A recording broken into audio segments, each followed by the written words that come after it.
ગુજરાતમાં જ્યારથી બે પેટા ચૂંટણી જાહેર થઈ છે ત્યારથી જ ક્યાંક ગુજરાતના રાજકારણમાં ગરમાવો આવ્યો છે।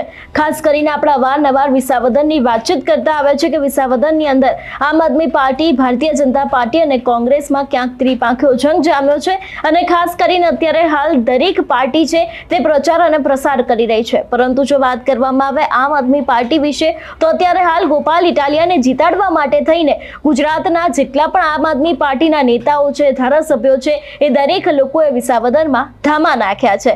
શું છે સમગ્ર વિષય જોઈશું આજના વિડીયોમાં। નમસ્કાર, હું હંસિની અને તમે જોઈ રહ્યા છો નિર્ભય ન્યૂઝ।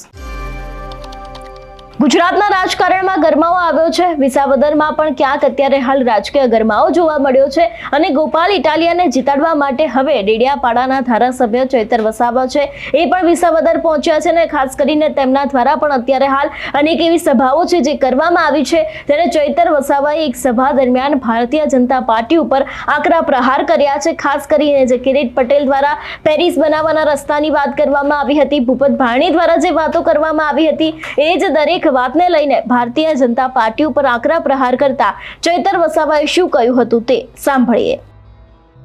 અહીંયા એમના નેતાઓ આવે છે, ભાષણ કરે છે, ત્યારે આપણા બાળકોના શિક્ષણની વાત નથી કરતા, આપણા બધાના આરોગ્યની વાત નથી કરતા, તમને બધાને તમારા આવાસની વાત નથી કરતા, પીવાના પાણીની વાત નથી કરતા, તમારા યુવાનોની રોજગારીની વાત નથી કરતા, તમારા નાના મોટા ધંધાની વાત નથી કરતા। અહીંયા આવે છે, ભાષણ કરે છે, ભારત પાકિસ્તાનનું ભાષણ થાય છે, હિન્દુ મુસ્લિમનું ભાષણ થાય છે, બીજા ઓપરેશન સિંદૂરનું ભાષણ થાય છે। તો આ ચૂંટણી વિસાવદર, ભેસાણ અને જૂનાગઢ ગ્રામ્યના લોકોને શું આપવાના છે એની કોઈ વાત નથી થતી, પણ આ લોકો તો કહે છે કે ભાઈ આ વિસ્તારને અમે પેરિસ બનાવી દઈશું, લોકોને ચંદ્ર પર જશે એવી કામગીરી અમે કરી દઈશું, લોકો મંગળ પર જશે એવી કામગીરી અહીંયા કરી દઈશું। ભાઈ તમારે આ વિસ્તારને પેરિસ બનાવવાનું છે? બનાવવાનું છે તમારે? પેરિસ બનાવવાની બની જાય ને શું કરવાનું આપણે?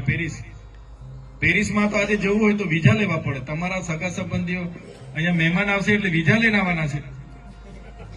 શું તમારે ચંદ્ર પર જઈને રહેવાનું છે? તમારે મંગળ પર જઈને રહેવાનું છે? નથી ને? બસ આ લોકો દિવસે તારા બતાવે છે કે એવું કામ કરીશું કે અહીંના લોકો ચંદ્ર પર રહેતા છે એવું લાગશે, અહીંના લોકો મંગળ પર રહેતા। ભાઈ અમારે મંગળ ને ચંદ્રની જરૂર નથી, પણ જ્યાં રહીએ છીએ એ અમારા અધિકારો, અમારી યોજનાઓ, અમારી ગ્રાન્ટ અમારા સમાજ માટે આપો, તે ક્યારે આ લોકો આપશે નહીં। આપણા બાળકોને શિક્ષણ આપો એવી વાત કરશો તો ના, દવાખાનામાં સારા ડોક્ટર આપશો ના, રસ્તાની વાત હશે ના।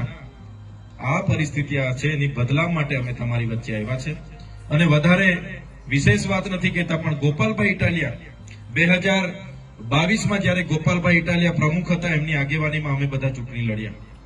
હું પણ ધારાસભ્ય બન્યો, તમારા વિસ્તારના ધારાસભ્ય, 5 ધારાસભ્ય અમે ચૂંટાઈને ગયા। અમને હતું કે ભાઈ તમામ લોકોનો અવાજ વિધાનસભામાં બનીશું, ભલે એક બાજુ 160 હોય, આપણે 5 પાંડવોની ભૂમિકામાં રહીશું, પણ ધારાસભ્યને જવાથી આ કસમયે ચૂંટણી આવી છે।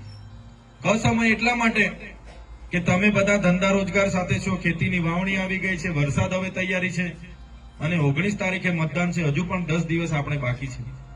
ત્યારે આ એટલે જે પ્રમાણે અત્યારે હાલ વિસાવદરની અંદર રાજકારણમાં ગરમાવો આવ્યો છે, ખાસ કરીને ભારતીય જનતા પાર્ટીના જે નિવેદનો છે એક બાદ એક આવી રહ્યા છે ને એ જ વાતને લઈને જેટલા પણ વિસાવદરના આપણા નેતાઓ છે એ જ નિવેદનને લઈને ભારતીય જનતા પાર્ટી ઉપર ક્યાંક આકરા પ્રહાર કરી રહ્યા છે।